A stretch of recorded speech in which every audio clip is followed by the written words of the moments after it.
वर्ग बनाना होता है। वर्ग बनाने का तरीका यह है कि आप जेड बनाइए। आपके पास 4 तर्कवाक्य हैं, ए, ई, आई और ओ। ये चारों तर्कवाक्य लिख लीजिए एक जगह कहीं पेज में स्पष्ट लिख लीजिए और चिपका दीजिए दीवार पे। 2 क्वेश्चन 2 नंबर आपका फिक्स हो गया। ठीक, ए, ई, आई, ओ लिख लीजिए।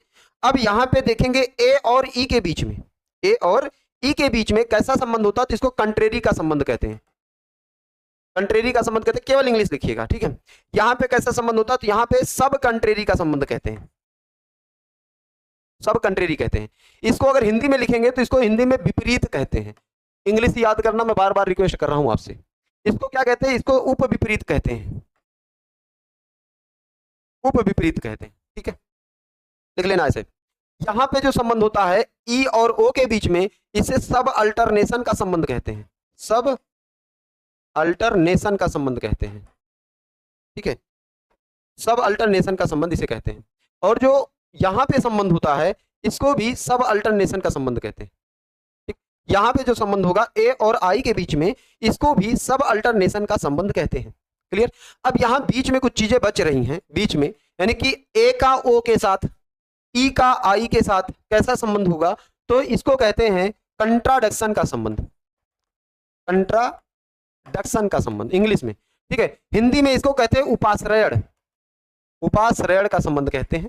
इसको भी क्या कहेंगे, उपाश्रयण का संबंध कहेंगे। इसको क्या कहते हैं, विरोध का संबंध कहते हैं। इसे क्या कहेंगे हिंदी में, विरोध का संबंध कहते हैं। मैं ऊपर लिख रहा हूं, विरोध का संबंध कहते हैं। ठीक है, ये आप समझ लीजिए, ये क्वेश्चन पूछा जाएगा।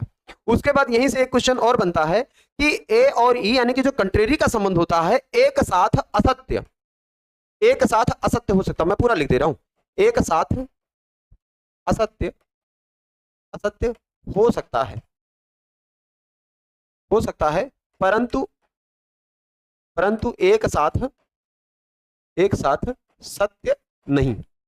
एक साथ असत्य हो सकता है परंतु एक साथ सत्य नहीं। मतलब अगर कहा जाए कि सभी मनुष्य चोर हैं और दूसरा कहा जाए कोई भी मनुष्य चोर नहीं है, तो दोनों एक साथ सत्य नहीं हो सकता, या तो चोर होगा या तो नहीं होगा, है ना, लेकिन असत्य हो सकता है। तो यही बात ये कह रहा है। चलिए, यहां पे इसका उल्टा होता है, इधर जो है नीचे उसका उल्टा होता है, और उल्टा होने का मतलब क्या है, ठीक है, अब मैं साइड में लिख रहा हूं, इसका उल्टा होता है, इसका मतलब एक साथ सत्य, सत्य हो सकता है लेकिन असत्य, असत्य नहीं हो सकता। सत्य हो सकता लेकिन असत्य नहीं हो सकता। नोट कर लीजिए। ठीक है, बीच बीच में आप देखेंगे ऐसे क्रॉस का चिन्ह बन जाता है, ऐसे ऐसे क्रॉस का चिन्ह बनता है ना, देखिए ऐसे बनता है बीच में। तो इसका मतलब यहां आप एक ट्रिक लगा लेना कि क्रॉस का चिन्ह जहां बने वहां ना तो सत्य होगा, सत्य भी नहीं हो सकता, और असत्य भी नहीं हो सकता, सत्य भी नहीं होगा और असत्य भी नहीं होगा। ठीक है, अब इसी का उल्टा यहां पे होता है, तो यहां पे उल्टा होगा, इसका मतलब एक साथ सत्य भी होगा और असत्य भी होगा, सत्य भी होगा और असत्य भी होगा।